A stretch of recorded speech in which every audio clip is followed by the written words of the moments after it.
New American Liberty League. Listen, I know I don't have the face for videos or the voice for podcasts.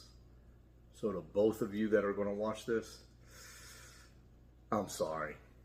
I am D. Hearn, Daniel Leonardo Hernandez. This is my son, Emil Alexander Hernandez, in whom I am well pleased. Big topic today. We're going to get into the importance of honesty and integrity. In the notebook today, news. Obviously, we got to get into the presidential race. Israel killing a Hamas leader. People getting arrested over post. In the capitalist pig section, we're going to talk about what exactly is taxing unrealized gains. In the life and entertainment section, we're going to get into a good trend, believe it or not, that we've been seeing in Hollywood. Before I get into the big topic, let me apologize for missing a month. It's been all work related. So if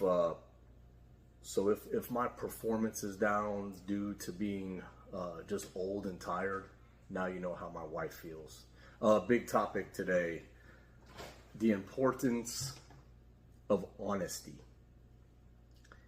In our family, growing up with my dad, it was the most important thing. He always said, it doesn't matter what you did or what you do, just be honest about it. And, that stuck with me. I hope I've passed that on to my son. And there was a time in this country that when you looked somebody in the eye and you shook their hand, it meant something. Honesty and integrity. And you need it in every relationship, whether it's a father and a son, you and your wife, your rabbi, your friends, business partners. Without that starting point as this is a believable person that I could trust, this person has integrity. Without that, things don't work. And where we need it the most, but we have got far too comfortable not getting it from, is politicians, especially those that make it to the White House. And it's one of those things in society that we expect and accept politicians to lie. And in the White House, out of every place in America, this is where you have the biggest issues, the biggest problems. And these problems are too big to fix without being honest, because then you could get honest solutions. You can never get solutions if you're not forthcoming on the problem, or are willing to take the blame. And too many times we lie to ourselves. Both sides do it. Republicans do it because we say we're conservatives, yet we're willing to water down conservatism to grow the party. But Democrats, the way you've been lying to yourself about who this party is, what this party has done, the damage this party is causing, to defend them, to still vote for them, you have to lie to yourself. And maybe we all do it from time to time. The thing is that when a good person lies to themselves, it can't last because of our soul. It is ungodly to lie. And eventually we just can't do it to ourselves. But an ungodly person can continue lying to himself till they even believe the lie. And I think that's where a lot of Democrats are. I got a cousin in Cuba. I wouldn't mention the name. It's Smart. No names. I got a cousin in Cuba who has reached out to me. He sent me a picture of a schedule. It was in Spanish. I didn't understand it much. He explained to me that it was a schedule of when certain areas in his city got electricity. He explained that it was every second or third day for 3 hours. Each block got electricity, and then the next block, and then the next block. He told me that the hardest thing about living in Cuba for him, he has a 7-year-old son, and the hardest thing is deciding what time of the day his son could have his one meal.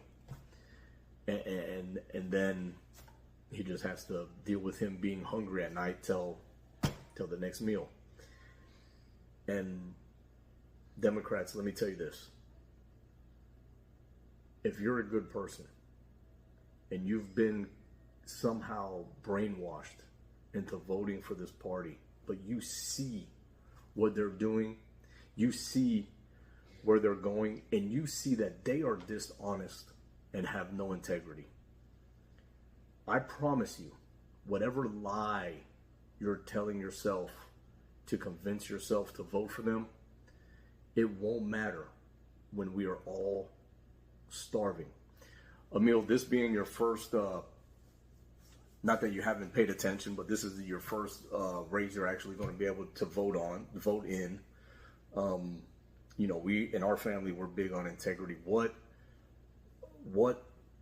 lies or what about the dishonesty of the left sticks out to you?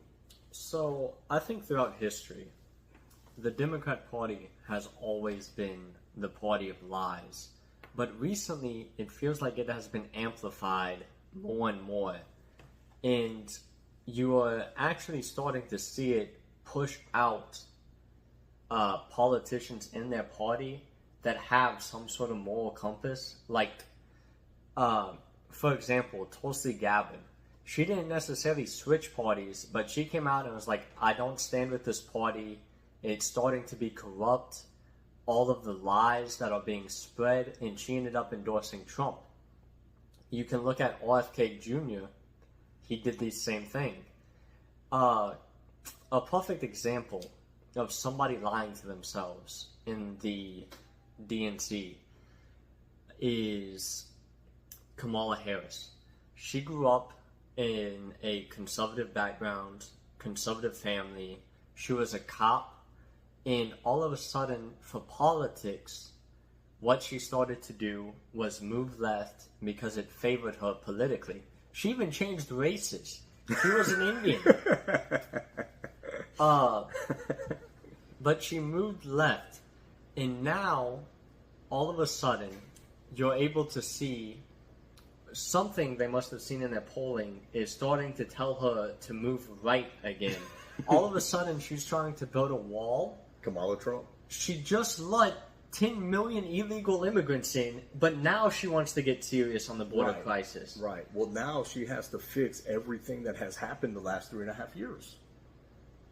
She's just a controlled puppet. I think that's they're all puppets, it is. and that's that's the thing, is that everything you hear from this party is a lie.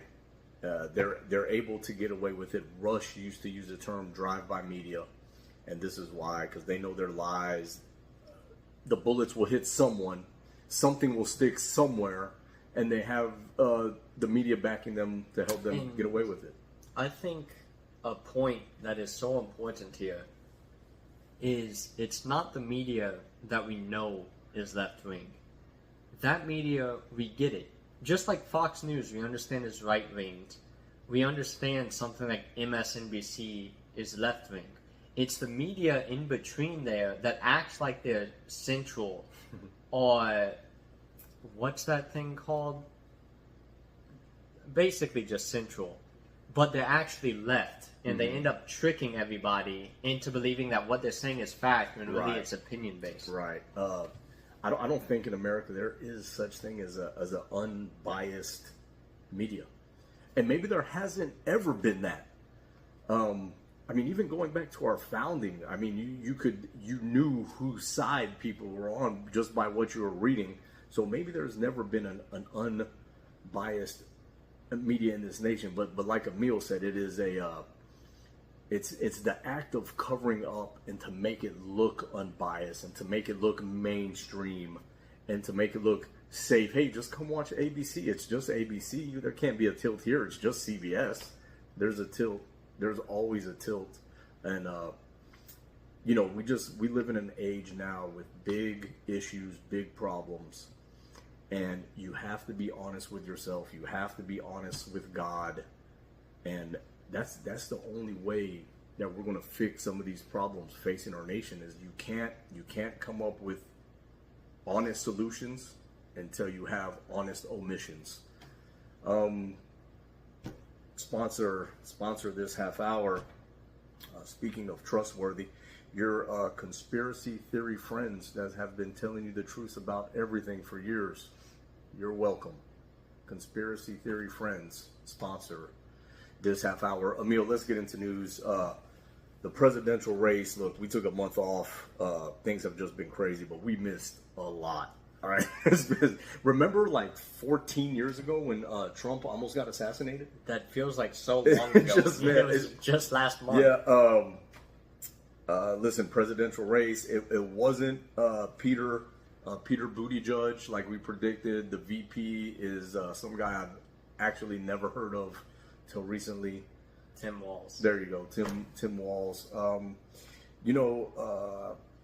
They call him Tampon Tim. I read that one of his first acts as governor was, and this, sometimes you got to make bold move, brave, strong moves.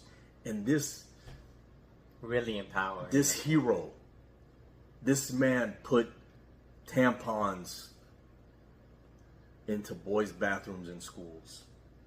That's the hero we need. That's who we need. That's who we need in office. That's who we need in office. Also, I think he's gay. I know we said Peter Buttigieg, they put all this work into the LGBT movement. They want everybody's kids to be gay. Of course it's going to be Peter Buttigieg, but I think they got a gay guy anyway. Why do you think that? What, I think he's gay? Yeah. If you're a man and you vote Democrat, odds are you're gay. Yeah. So I do want to talk about one thing with Walz. I think besides the fact that he's gay, of course, I don't think the pick for Walz made a whole lot of sense. They got an old straight white guy in there. I don't think politically I don't think politically for votes it made a whole lot of sense. Where I think politically it made a lot of sense was in terms of foreign relations. Tim Walz has gone to China something like 20 times, all paid for since the 80s. He's clearly has some sort of ties to China. I don't know to what extent that is, but just off of intuition alone, I have to guess that he's some sort of, it's in some way a Chinese puppet, just like the Biden administration already was. Yep, and I think that goes to show, speaking of honesty and integrity, there is a problem with the Democrat Party in China. Listen, all kind of politicians take bribes and money. There's something different going on with some of these Democrats and China, namely the Bidens, like he just said, but it shows you the kind of pull and power that China has over your Democrat Party. That's it's just a scary thing. Speaking of the Democrat Party, a week or two ago we had the DNC convention. That is god awful TV. We tried to watch. I tried. This is our job.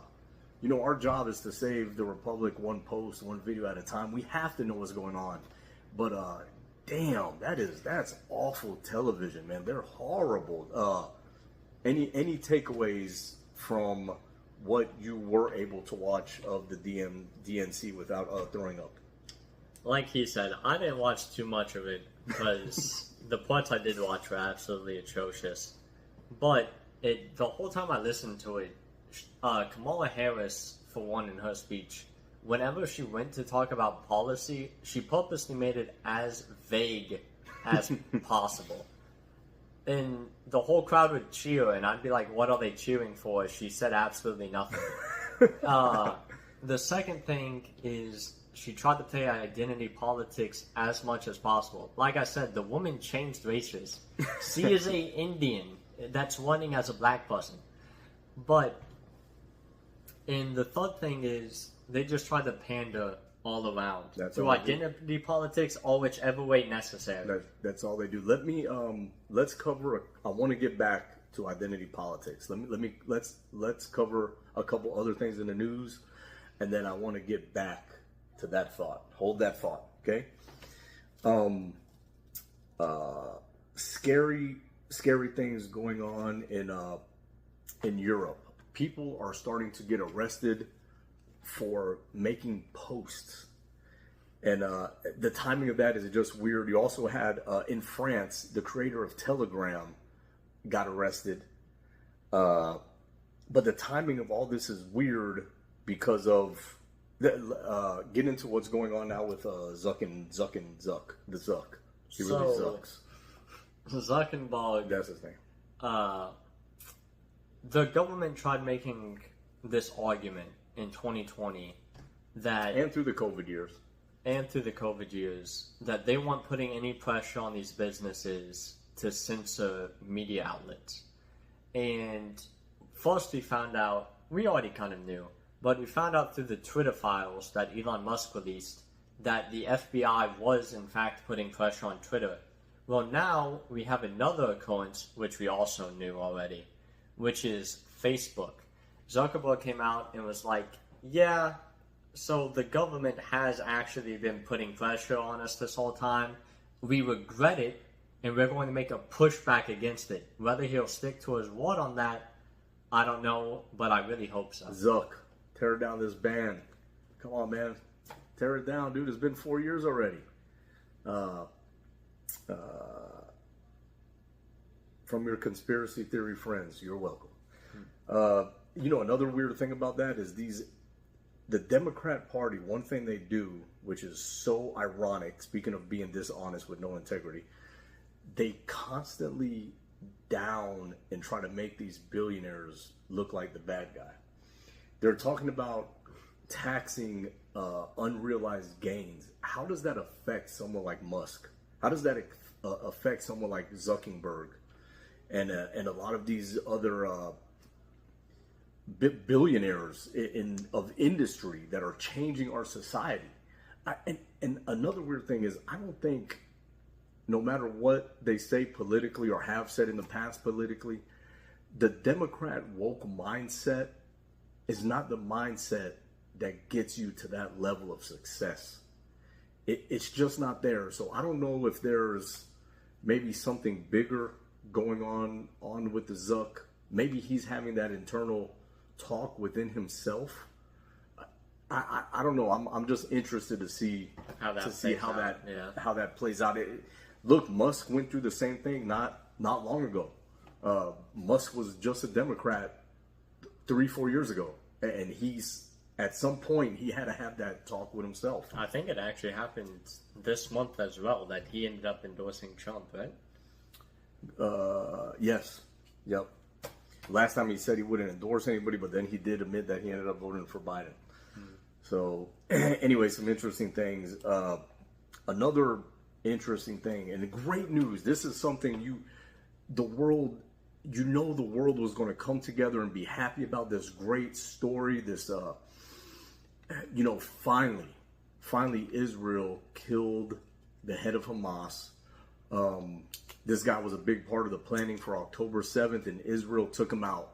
And the world, the UN, everybody was happy about that, right, Emil? Yeah, we all started shooting fireworks and we grilled steaks. No, of course not. What actually happened was the complete opposite. For some reason, the UN decided to go after Israel for attacking the terrorists, because that makes sense. They got mad they tried putting sanctions on Israel. They got mad at Israel for not putting more Palestine leaders in talking positions. which also made no sense. When you're at war with a country, why would you want them speaking? And yeah, I just don't think it made sense. I think people going after terrorists, when they kill the terrorist, should be looked at as heroes. But instead, we demonize them. And we have done this now so many times, it feels like these past few years we have been on the wrong side of history. If you look at the Hong Kong situation... We as in Democrats. The Democrats. I just kind of mean America in the history books is going to be painted as the wrong side here. You look at Hong Kong when they had their freedom riots. We let China put them down without stepping in or getting involved. You look at Cuba. They were like just a few miles off the coast of us, and we did nothing. They were crying out for help, and we did nothing. SOS Cuba. And we let them down completely. We let them down entirely. Not us. The Biden administration with Kamala Harris let them down completely. Yep. We are going to be looked at as the wrong side of history. And the way we talk about the silent Germans is how people are going to talk about us if we do absolutely nothing in these kind of situations. And I say this. Yes, he's talking about America as a whole, but I'm talking to Democrats. I'm talking to you. You are right now the good Germans, silent during the Nazi takeover and during the Holocaust. Look at who he mentioned earlier, Gabbard and RFK Jr. Calling out their own. You have to call out your own, or you are just as guilty.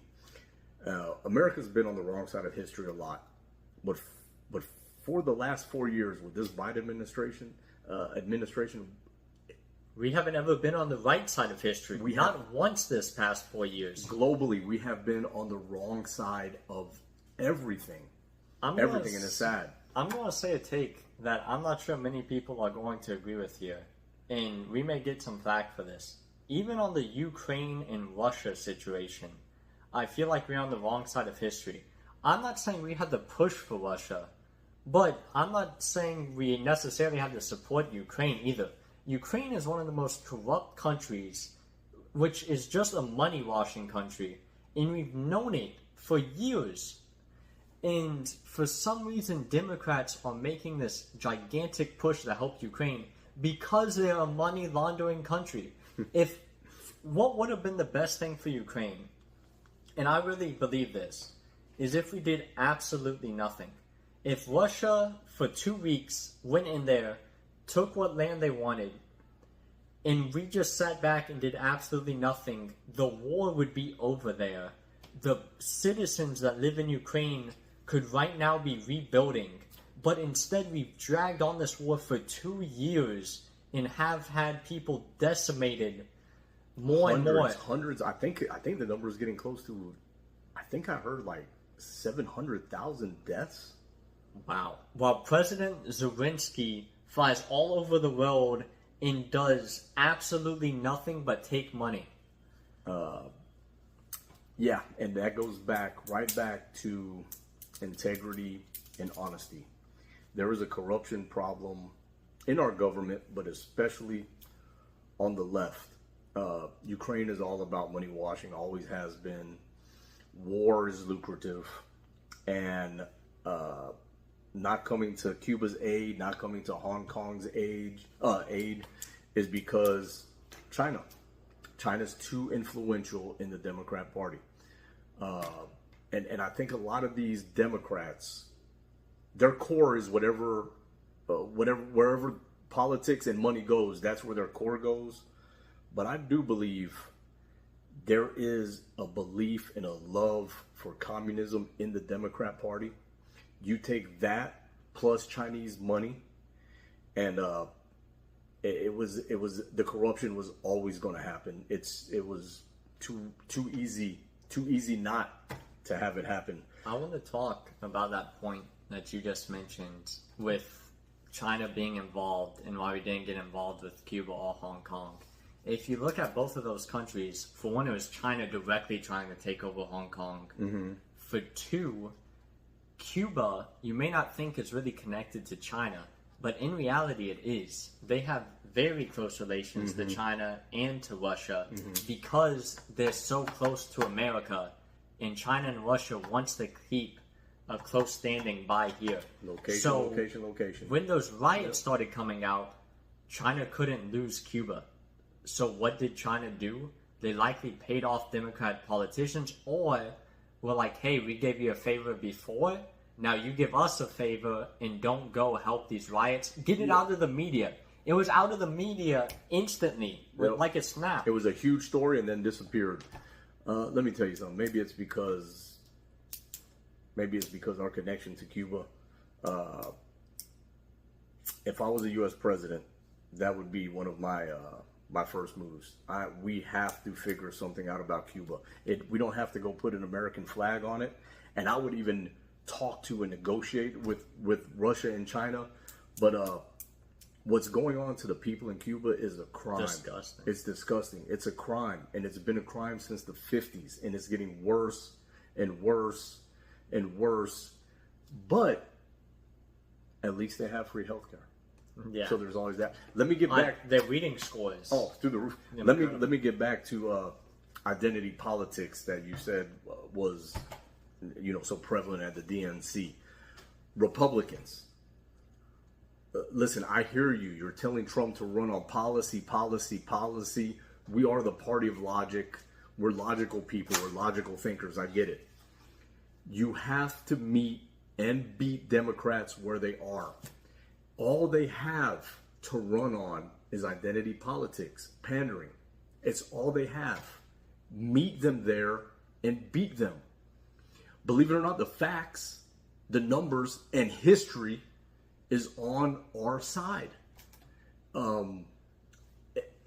Listen, if I was a Republican strategist, I would be in every Black American community, in every blue district, teaching the history of the Democrat Party, showing the stats on what has happened to these communities once they started voting Democrat, and especially these communities that haven't had these cities that haven't had a Republican mayor, some in 40 years, and their cities are desecrated. What has happened in Black American communities and in blue district, it's disgusting. What this party has done to them, their families, getting men out of the house. Look at the push. Look at the LGBT push, and what it's done to so many Black families and Black communities. I think that's the angle. If Republicans are smart, that is really smart to play, especially for Black masculine men. If you're trying to win them over, what they seem to hate, what all masculine men hate, is the LGBTQ major push in society. Yes, that doesn't mean we hate gay people. No. That's not what we're saying. But the push. Yes, it's this militarized push that we know is a strategy. And if you are a man, if you are a Republican politician, you need to make it 100% clear that the Republican Party is the party of masculine men and conservative, respectable women. One thing that could do that, I think, and I would love to see this even on a federal level, which is weird for me. I would love to see some Republican politician put child support on the table.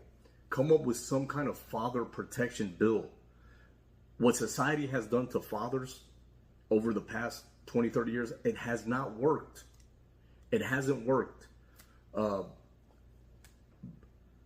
up with something to cap child support, and something that says no matter how the breakup is, no matter what the divorce is, the custody of children, the default should not be children go to the mom. The default should be 50-50 custody, because children need fathers, and it shows everywhere you look in society. That sounds so obvious. It sounds like, why would it have ever switched from that to begin with? Why did we ever go away from that? And like I said, yes, you could play identity politics, but the truth, the facts, the history, the results, the numbers, the stats, everything is on our side. Do not be scared of identity politics. Policies are great. Who you're trying to reach doesn't care about policies. The way Democrats get votes is to lie and pander and play identity politics with their policies. You know, one reason that I really like what you just said, maybe not at a federal level, but at a state level, I like what right now women are rewarded for sleeping with as many men as possible. And the reason for that is, for one, abortions are heavily accessible. For two, they have basically a guarantee in the court system that they're going to get the rights to the child. They don't have to worry about the man getting it. And they Unless a man spends big money on a lawyer. Huge money. Yeah. And the last thing is they get more money for every child they have. They get more child support. If you and go tax returns. If you go and you have one man here with one child, you can just get as many different men as possible, and all of a sudden you're bringing in thousands in child support a month without having to work or without doing anything, and without having to stay loyal to a man. You just keep getting with more and more. You create a whole culture. This is a strategy. This did not just happen. This is part of an agenda to get men, all men of all color, out of the household. But what I'm telling you is, Republicans, take this argument, take up this issue, and take it straight to Black American communities. Black American men, what's happening to them and what has been done to them by the Democrat Party, it's not right. It's not right. And we should be out there teaching and explaining and giving real, honest solutions. We have to stop saying that there's no systemic racism. We got to stop that. When the truth is, there is a whole American political party that runs and exists because of systemic racism. And it used it one way in the 1800s, it used it another way in the 1900s, and it's using it another way now. And we have to stop running from identity politics. We have to meet them where they are, and we have to beat them. Black American men, come home. Come home to the Republican Party. Yes, read a little bit. I promise you. Come home. You know something very interesting about what you just said? You are saying that Democrats have never changed. In school, what I was taught, personally from my history teachers, were at some point, in terms of race, Republicans and Democrats switched. That has never been the case. The biggest myth ever. There's nowhere in history that you could look and all these names just if the two parties switched on anything, it was states' rights. There was over time some kind of switch as far as the way the outlook on states' rights compared to the federal government looked. Maybe over time some of that, but there's never been a mass switch or find me names. Find me this mass switch that just took place. The Democrat Party, the Democrat spelled with 3 Ks, party, is the party of the KKK. It is the party of slavery. It is the party of Jim Crow. It is the party of LBJ with his famous quote. Yes, it is the party of using, lying to, and targeting and hurting minority men in general. If you're a man, if you care about being a father, if you care about being a provider, a protector, or if you care about professing to your family, if you're a man of God, a masculine man, if you're a man, stop lying to yourself. Look yourself in the mirror. Have a real solution for an honest problem. There is no way that you can, with a clear conscience, vote for the Democrat Party in 2024. I'm sorry. There's no way. Life and entertainment, Emil. Money. Fate. Oh, we didn't talk money yet? No. Wow. Fake sponsor this half hour. Tim's Dude Tampons.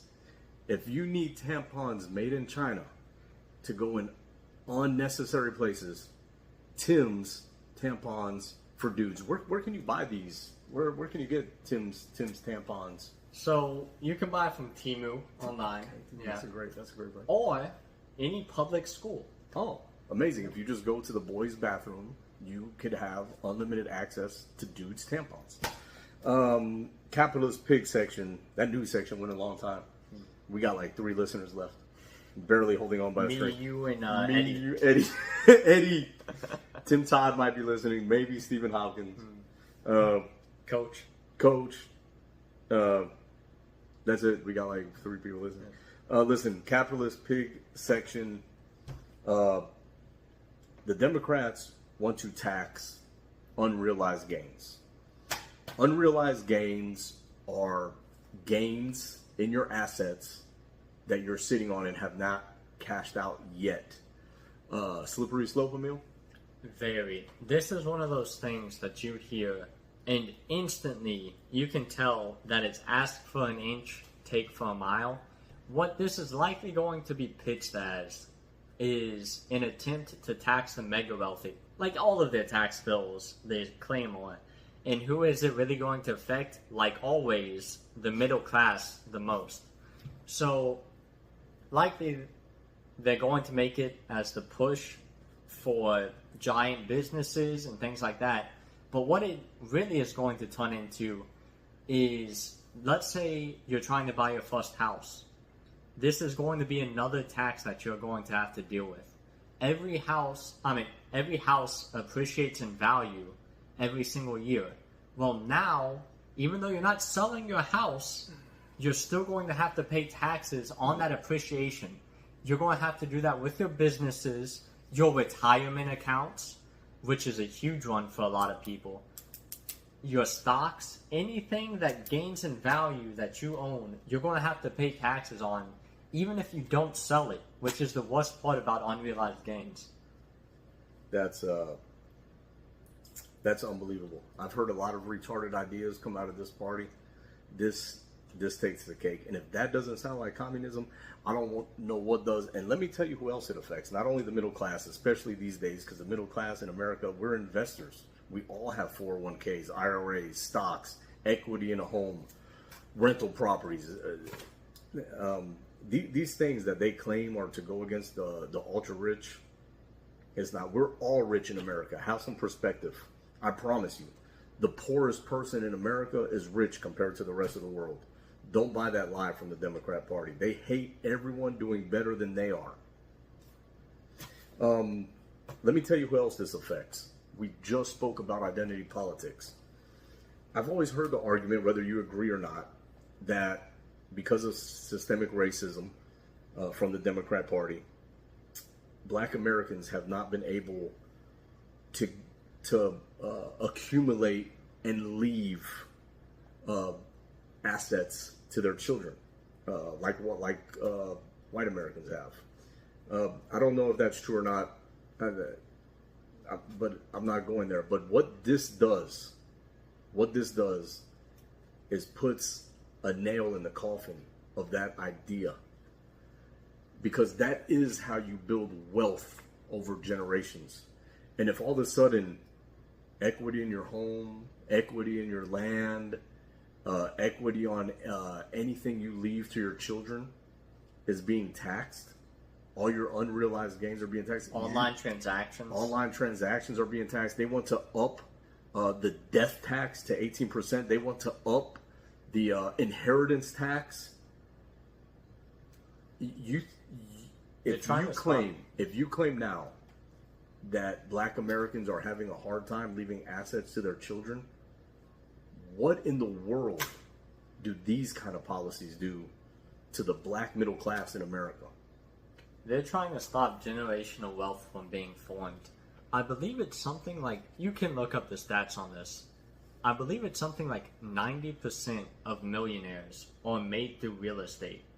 So how do they want to stop people from getting rich or getting out of that poverty level? Go after real estate as hard as you can. How do you do that?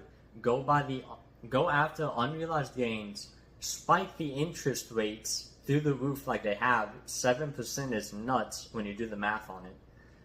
So you have those two taxes going against you. you start promoting squatter rights so that it makes it hard for people to kick out squatters, which is basically just people living in there without paying. And next time I see a squatter, I'm calling Uncle Ron DeSantis right away. He took care of that shit in Florida. Thank you, Ron.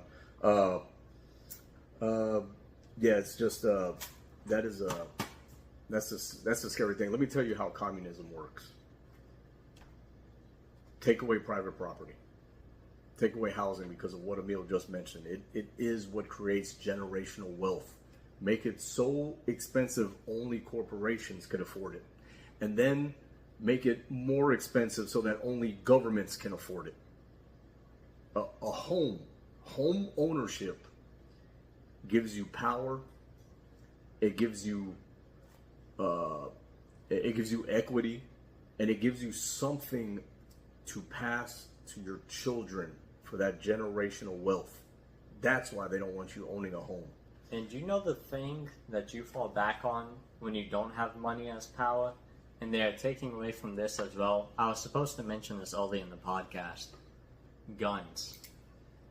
When all things fall apart, money is not what's going to be your tradable asset. You have to rely on weaponry. And that is why all these communist regimes go after guns so hard. We had the Second Amendment, but guess what? Government doesn't care. They've been banning guns, attachments, and things like that left and right since I believe it was like the 50s with FDR. I think was the first gun ban. Yep. And when that goes, everything else is on the table. They can go after your First Amendment, like what's going on in the UK. They can go after your property, like what's going to be going on here. They can go after states' rights, which they've been doing for years upon years, because we don't have the means to defend ourselves. Whatever you have access to now, make sure you keep access to. Stop giving government your shit. Yeah. Stop giving government your shit. All right. I love that even in the capitalist part, Emil's telling you guys about the Second Civil War. Okay. That's my son, whom I am well pleased. Life and entertainment section, Emil. A trend we've noticed, we've talked about, and we love. I'm not saying Hollywood's going right wing. Okay, far from it. Hollywood is still Hollywood.